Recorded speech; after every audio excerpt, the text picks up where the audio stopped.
Let's talk a little bit about side triangles and corner triangles. So whenever you're doing a quilt on point, you are going to have to fill in the edge of that quilt with side triangles. So the difference between a side triangle and a corner triangle is where the straight of grain is.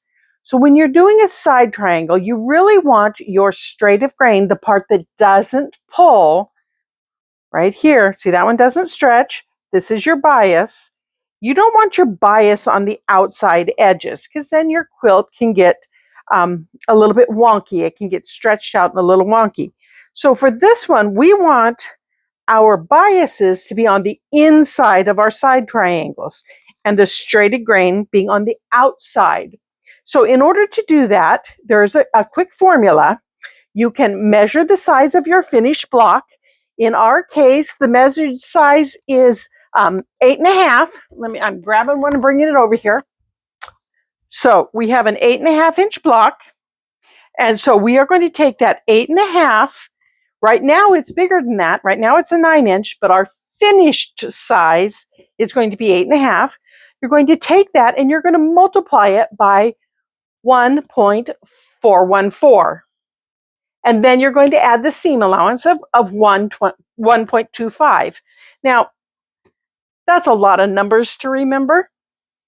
By using that exact size, you are going to get your side triangles to fit very nicely right in there. And then your point will match right here at the corner when you sew them together. However, I kind of like my side triangles, when I sew them together, I want a little bit of the border right here. I don't want these points to come right to my edge. So I like to do mine a little oversized.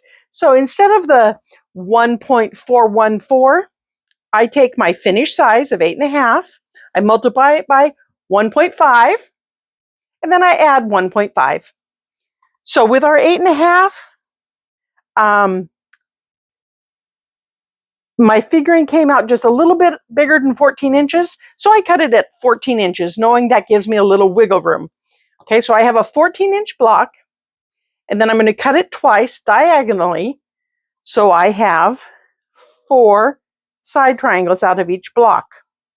For this particular quilt, we need 14 side triangles. So I needed to do this 4 times. Gives me 16. I have a little bit of extra. Okay, so those are my side triangles that I'm going to put in.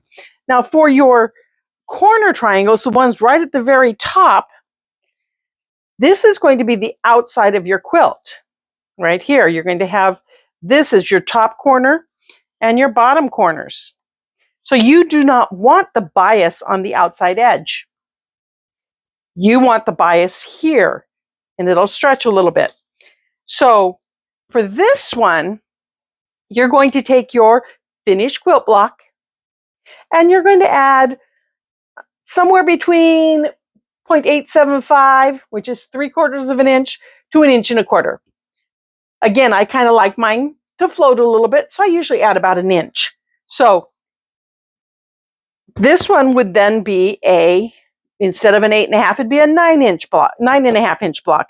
Now, in this particular instance, I was running short of fabric, so I had to go a little smaller. So don't shoot the messenger that these are smaller than 9 inches. I know that, but they're still going to work for this particular quilt. So that is how you figure your side triangles.